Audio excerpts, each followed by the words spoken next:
Welcome to The Moms I Know with Sheila Walsh-Denton and Maria Anderson-Farner. Two moms on a mission to reclaim childhood and take you from surviving to thriving on your parenting journey.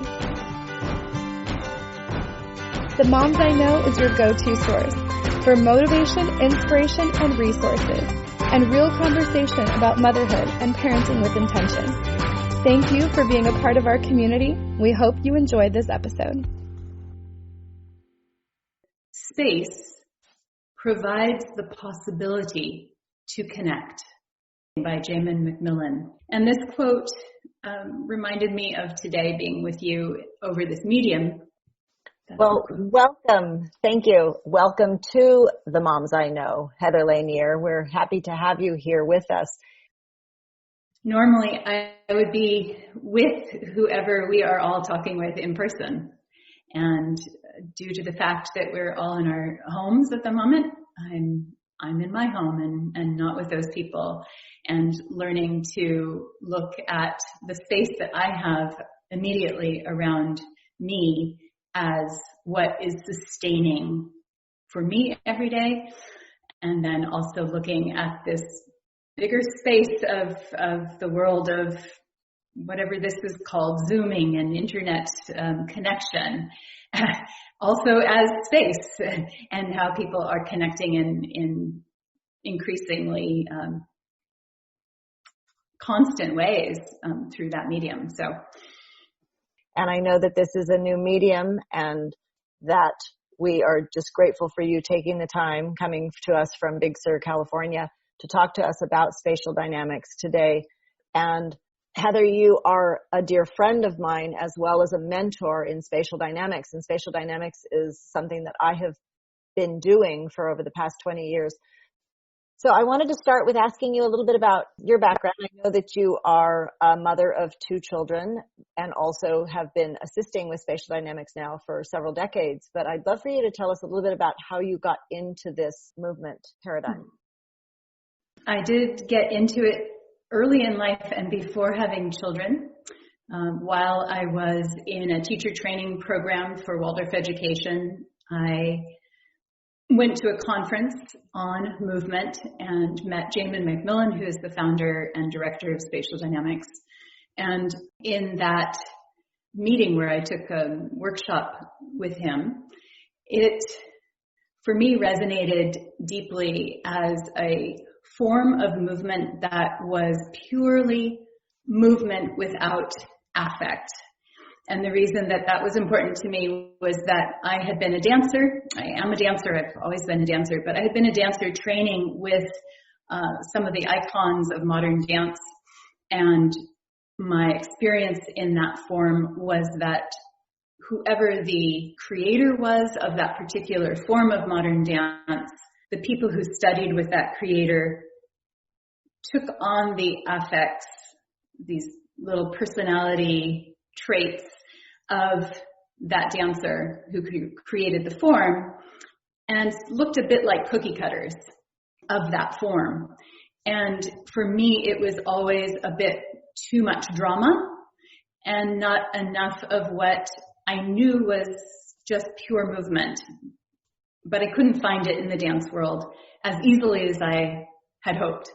And when I met Jaimen McMillan and saw what he was doing with movement, I thought, this is for me, this is what I've been looking for, because it resonated as something that could be applied equally in every part of my life, whether that was walking, sitting, dancing, doing the dishes, brushing my teeth, pulling weeds, whatever I did in my life, I could see that I could be using these principles of movement in it.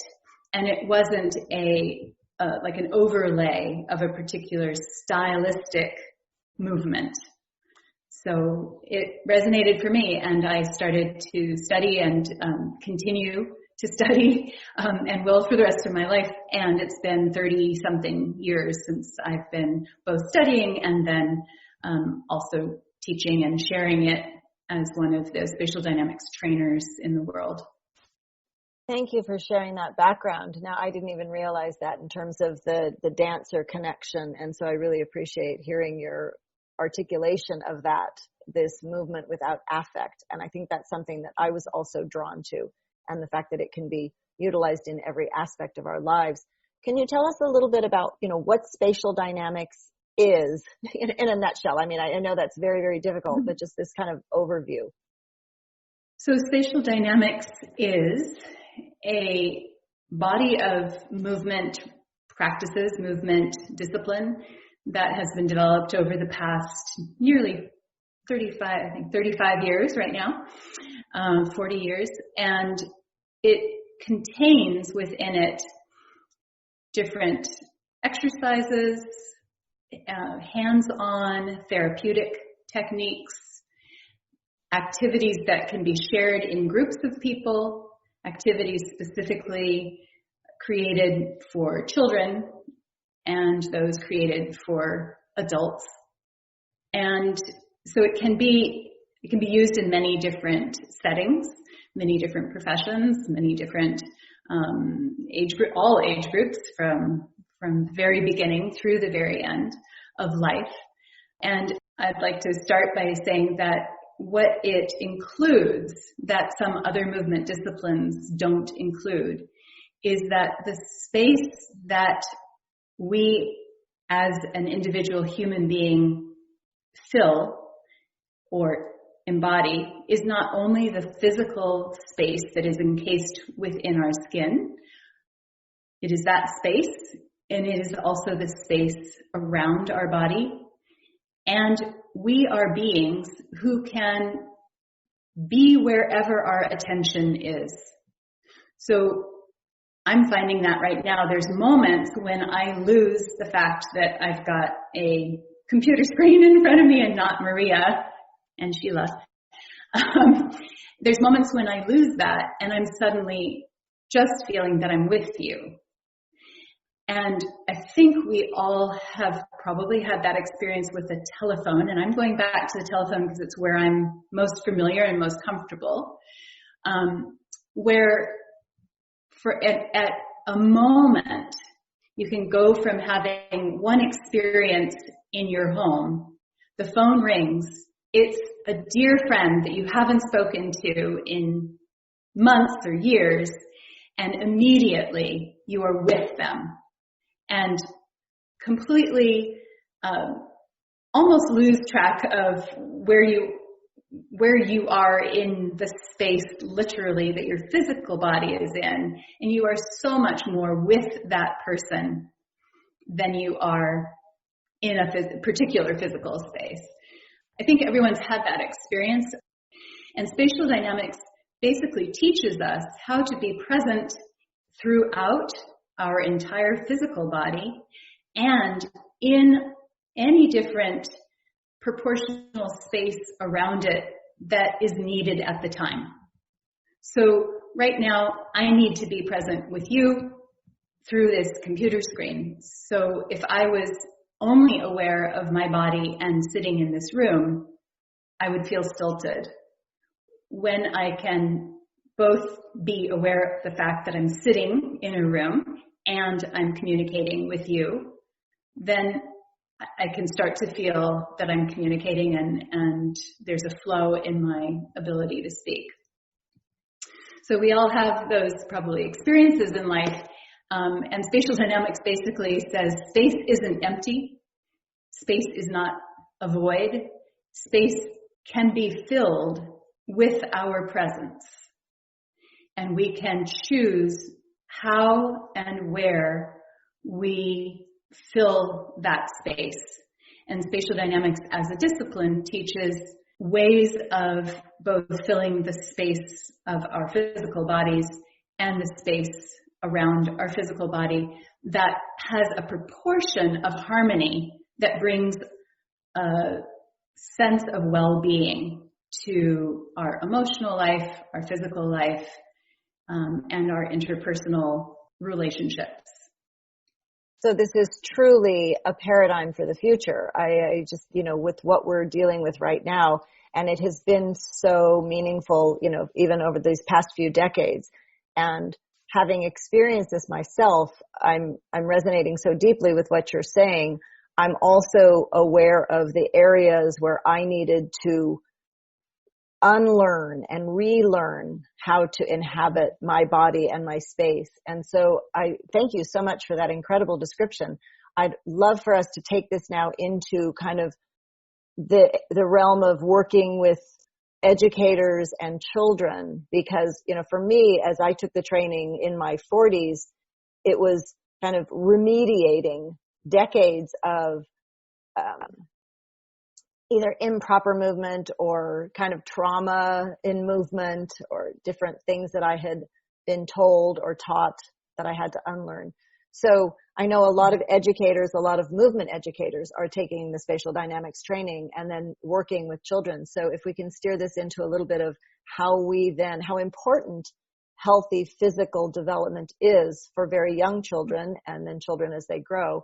And, you know, as adults, we can go back and we can kind of work with some of this, but I'd love to talk about how if we can really work with children in very meaningful and resonant ways when they're young, how they can inhabit this space in a more healthful way right from the very beginning. Okay, so for that, I have a quote. So I am incredibly fortunate in that I have a little 2-year-old who lives down the hill, and I'm getting to spend a little bit of every day with him right now while his mama is about to give birth. So giving her a little break. And I'm also fortunate in that I live in an incredibly beautiful natural environment that I can take him right out of his door into nature. For adults listening, as well as for adults who are listening and thinking about working with children and movement, another quote, if I may, from Jaimen McMillan. This one is, "Nature's beauty draws us from solitude and gives us the space to relate." So really, as an early childhood educator myself, and as a mother, and as somebody who spent a lot of time working with parenting in my professional life, for me, nature is the greatest environment that we can give the young child, because nature itself draws us into movement. Not only is nature constantly moving and changing, it draws us into movement. And when you see a child see something that's maybe a few feet away from them that is interesting to them, you see that it's like a magnet. That animal, that flower, that rock, that patch of dusty soil, whatever it is like a magnet for a child, and it literally draws them into movement. The child does not sit there thinking, okay, well, here I am, and what am I going to do with myself? They don't. They experience the world around them, and out of that magnetic draw of the movement that is inherent in nature, that moves us. As adults, that moves us emotionally as well as physically for our whole life. But what I want to say about young children is simply giving them whatever type of experience you can, given where you live and what your circumstances are, whether it's potted plants, an animal, a balcony, a little yard, a park, whatever it is that you have around you that allows children to interact with the laws of nature, with the beauty of nature, so that they can be moved by nature, and they will move then in ways that are healthy for them to move, if given simply the opportunity to do so without constraint. So if they're not contained in a stroller or in a car seat or in a backpack or any other device. If their body is free to interact with nature, they will move in healthy ways. And there are, of course, I help parents and educators to learn how to work with children who might need a little extra assistance in some area of movement or some area of their body that needs a little warming up and moving into. So there are, of course, issues that can exist where a child needs a little help in being fully present in their entire body. But for the most part, most young children will move if given the opportunity to move. So my number one thing to begin with in life is not doing things for the child, not constraining the child, but allowing a child to be in an environment that is safe and that has nature within it, and then allowing them to freely interact and move in that space. Lovely. And as the children grow then, and in more structured settings, whether a family is homeschooling or whether they're sending a child to a public or a private school, I know that within Spatial Dynamics, there's an incredible sort of, going through the grades in terms of really healthy movement for children as they're growing. Yes, so there's an entire movement curriculum that has been constantly added to and is constantly being added to that movement teachers who take the Spatial Dynamics training are using with their students. And essentially, it looks at the different sort of stages of childhood and the aspects of interaction that come to the forefront of a child's development over time. So if we go and look at a traditional playground, for instance, a traditional playground has certain tools like a slide and swings and hopefully a teeter-totter and hopefully other things that can be climbed around on. And those are perfect for the young child in, say, the late preschool through second grade, third grade, where they, of their own initiative, can use those tools. And essentially what they're doing in all those is they are experiencing above and below. And they're playing with the force of gravity. So you think about the little toddler who's just learning to stand up and trips over things all the time and falls. That is a kiss from Mother Earth. That's a hug from Mother Earth. That is a way that a child gets to play with the laws of gravity. And they do play. And if they're not made to feel that something went wrong when they fell down, then they will pick themselves back up and probably fall again, and it can become a game again and again and again, falling and rising and falling and rising. The little 2-year-old that I'm with right now, we go for a walk, and he likes to find the dustiest, softest dirt on the roads, and then he runs and he plunks himself down and rolls around in the dirt like a donkey. And that is what the young child is playing with, is gravity and levity, above and below. And the traditional toys on a playground, tools on a playground, meet that need. Climbing and getting back down meets that need. It only meets that need, though, if the adult doesn't interfere and doesn't help a child up to the top of the slide and then catch them as they're coming down, but really allows them to experience the full weight of their own body in relationship to gravity. So that would be a young child. And so many things could be included if you just have the big idea, the big principle behind it, above and below for a young child. Then for the middle years of childhood, children love games where they go forward and backwards.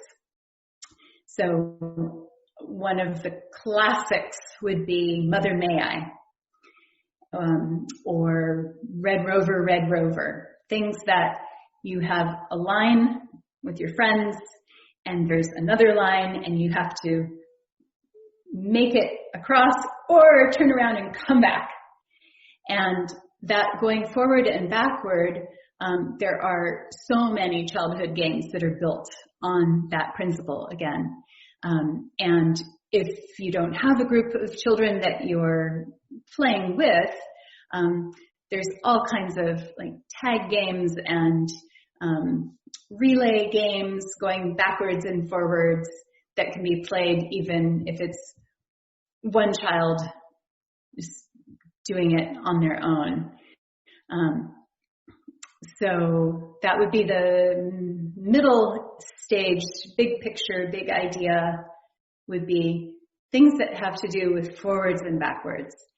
And our sense organs being in our forward space, it's often the back that's a little bit the more scary one. The forward is a little easier and the back is a little harder. And so as an adult working with children, I would try to create ways that I can accentuate a little bit their opportunities for going backwards, so that they get a little balance in the forward and backward. Then for an older child going from like the middle school into high school, things that have aim in them, directed movements that utilize the symmetry plane. So that could be targets with bow and arrow, with stones, with anything that gives, playing sports that have like the basket, the basketball, the place where you have that one. I would think ping pong would be a great forward and back, but also it has aim because you're trying to hit something right to a particular place. So anything that has aim involved in it in the older years of childhood is especially ripe for their time of development. In basically over the course of childhood, a child creates the coordinates of space around them. So they find themselves in this new world, born into this new world, and first they experience above and below, gravity and levity, then they go forwards and backwards, and then they start to find precision and aim, and that comes in our thoughts and our ability to communicate as well as it does in movement, so that you can bring your ideas together, bring your thoughts together. You can be direct, whether that's with a game or a tool, or whether that's with your thoughts. And in all those, we are then creating coordinates of the space around us and how we can utilize left and right, forwards and backwards, above and below, a three-dimensional capacity for being aware of where we are and what we are doing as we interact in the world. Thank you. That's an incredible overview of these principles. I also have really loved seeing Jaimen develop this summer program for the teenagers, the sword, the pen, and the arrow, yes. And really incorporating these principles for that age group. And, Sheila and I have talked so often about how childhood has been sped up and how nature is the greatest teacher and how, an old-fashioned approach to childhood can be really wholesome. And, all of that is here within Spatial Dynamics. And so it's really exciting to see you describing this all so beautifully. Can you talk a little bit about the sword, the pen, and the arrow, the course that Jaimen has put together for the young teen? Mm-hmm. So for the young teen, again, this program in the summer called The Sword, the Pen, and the Arrow. And in all of those things, there is that bringing oneself together, with fencing being the sword, the writing projects that are assigned writing throughout the course of the week, and the arrow being the archery. And so these young teens are coming together in the summers to work with movement educators who've come from all over the world to assist this program and be the mentors and the guides. And they're bonding with each other, which is so important at that stage of life, meeting new friends and making lifetime friendships.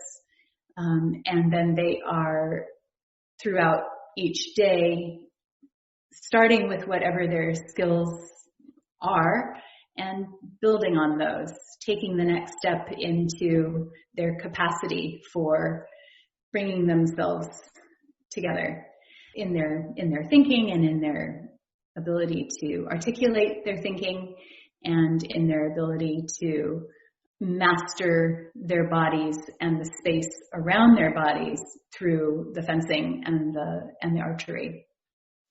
So it's a wonderful program. I think it's not happening this summer, but I think it's happened probably for the last almost decade, every summer in upstate New York. And hopefully it will be back in person next summer.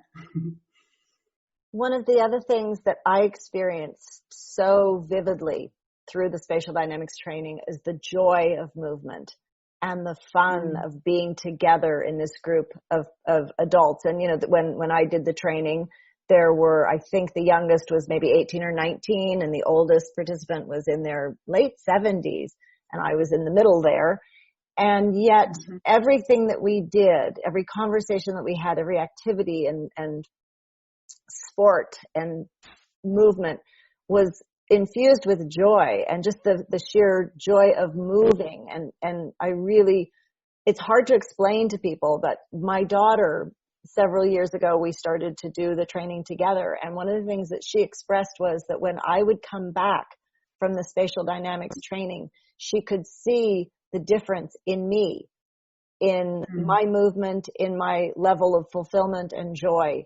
And it was always hard to explain that it's, you know, like, yes, it's like summer camp for adults, but it's also this deep, profound work that is infused with the joy of inhabiting our body and the space around our body. And so, you know, it's hard to, like I said, have that come through in a little interview here, but I've also seen it with the children and with the, you know, my own children when they have been taking part in these activities. And, you know, I have the joy right now of watching a 1-year-old learning to walk and doing all of that, and a 3-year-old exploring the world, and a 7-year-old sort of coming into a new stage, you know, and I'm watching that on a daily basis. And so seeing these principles in action and then watching this joy of movement. And so I'd love for you to kind of, you know, bring this back around and we can kind of wrap this up a little bit in this idea of this healthy movement for the future and this idea of hope. And so I know that's a little bit abstract, but I'm hoping that you can address that a little bit for us. Okay. So I was thinking about that as well, with the idea of the future and hope, which we all need. And that one of the things that we are invited into when we're in movement is that we are literally taking the next step. We are literally, with every step we take in the day, we are in a new place. And being able to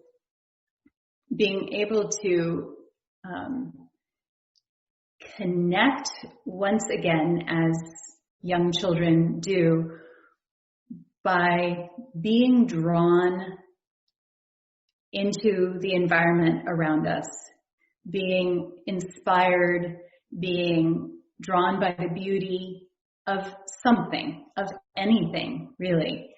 That feeling that there is that magnetic pull of something that is beautiful or interesting or someone who we see.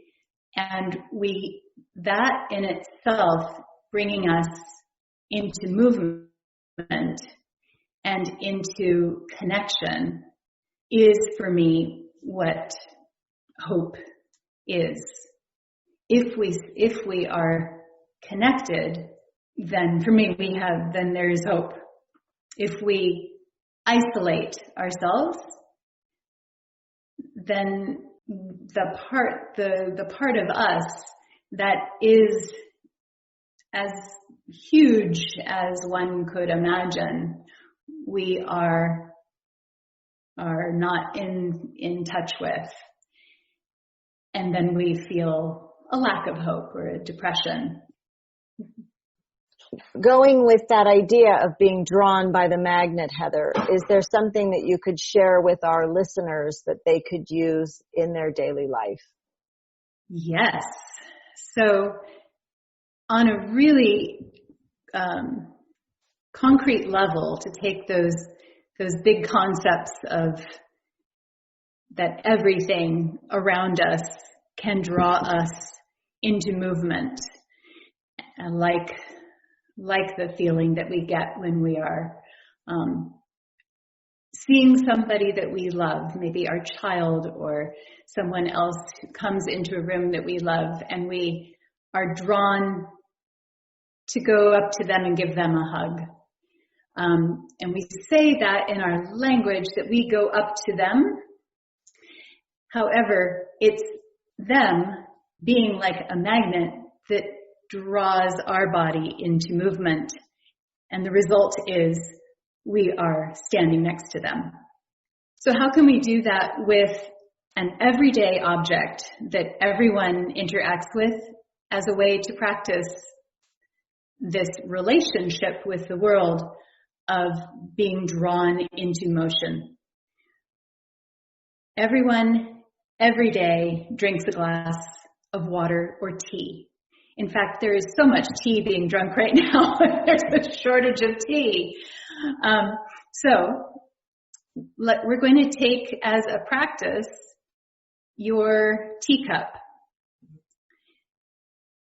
So normally, if we have a cup of tea sitting on the table in front of us, our thought is that our hand, our arm reaches out towards that cup and grasps it in some way and brings it towards our mouth.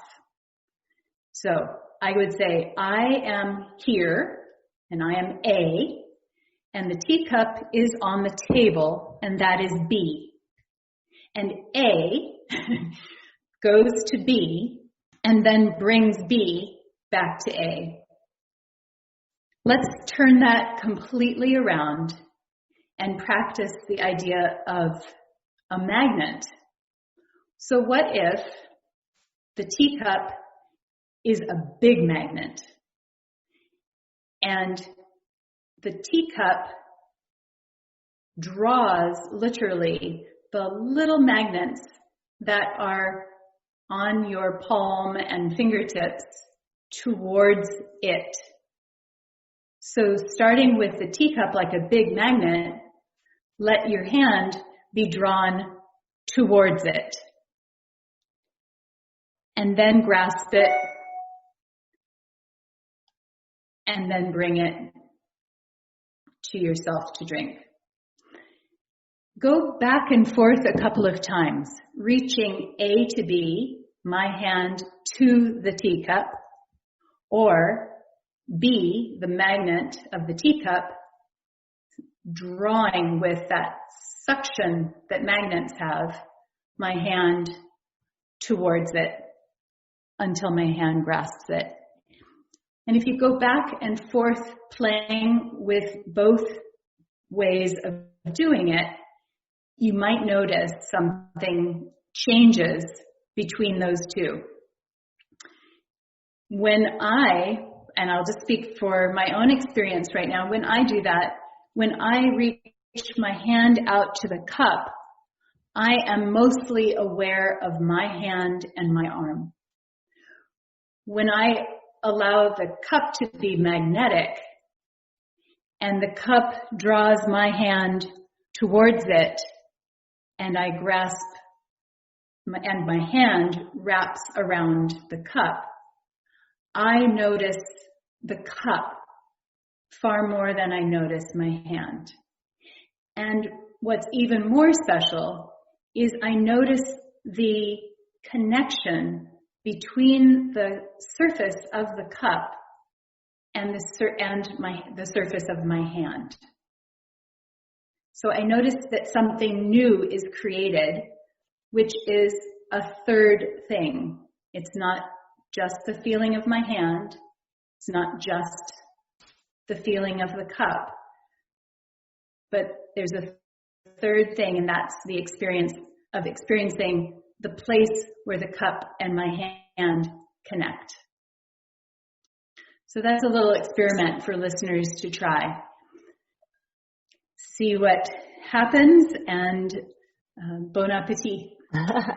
Lovely. And I love the way that you've given us something to practice that is just part of our daily life. You know, we've talked about how this can be woven into so many aspects. I have practiced this with simple activities like this, but also seen it so profoundly with walking or running, where if I can get my consciousness to be drawn, where it's outside, then I'm not so aware of my physical body and the limitations.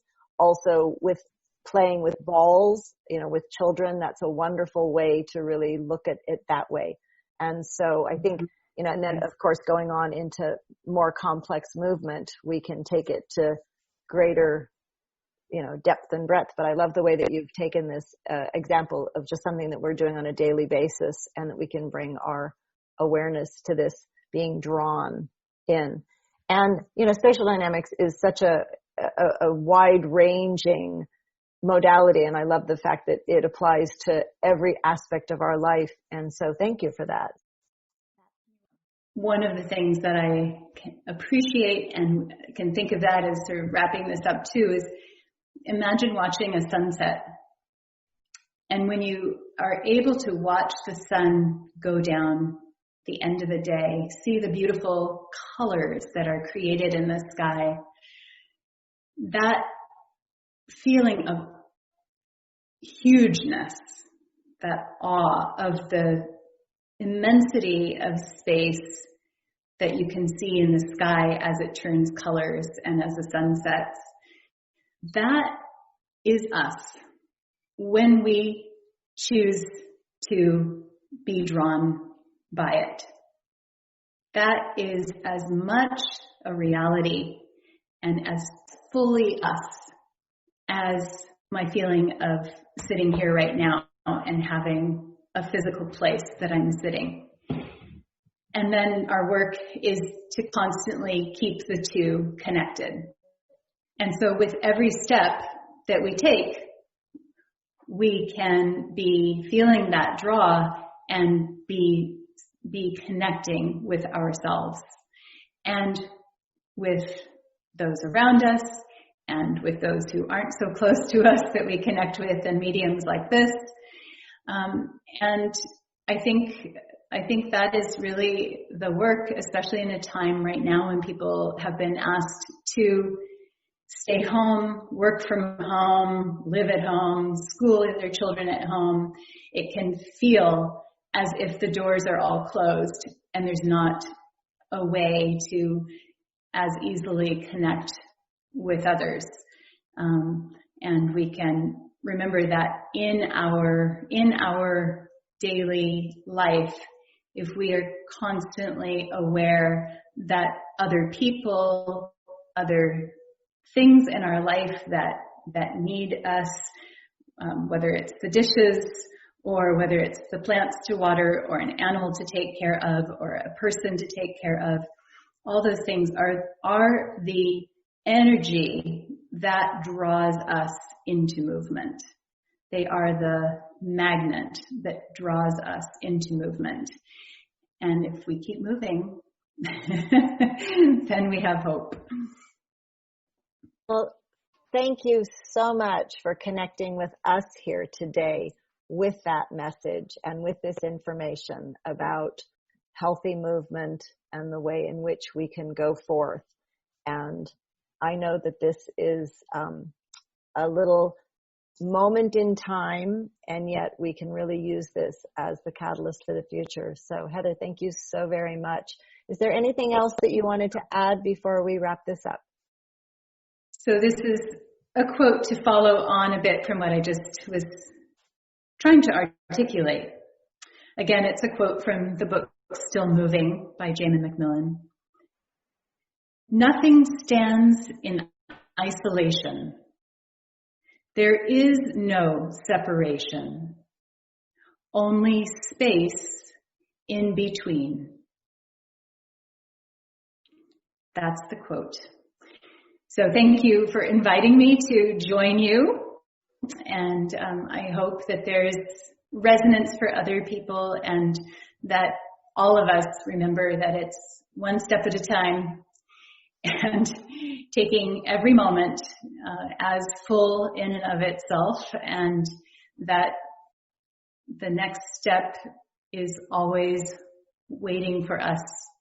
Thank you so very much. We will put ways to get in touch with Heather or to learn more about the work that she's doing and more about Spatial Dynamics in the show notes. So Heather, thank you so much for being with us here today. Take care, everyone, and with lots of hope for a beautiful and healthy future. Take care. Thanks for joining us today for the Moms I Know. We hope you enjoyed today's episode. To get the show notes and resources mentioned in today's episode, visit themomsiknow.com. For information on Maria's programs, visit thefutureoffamily.com. And for information on Sheila's programs, visit purplebeatfamily.com.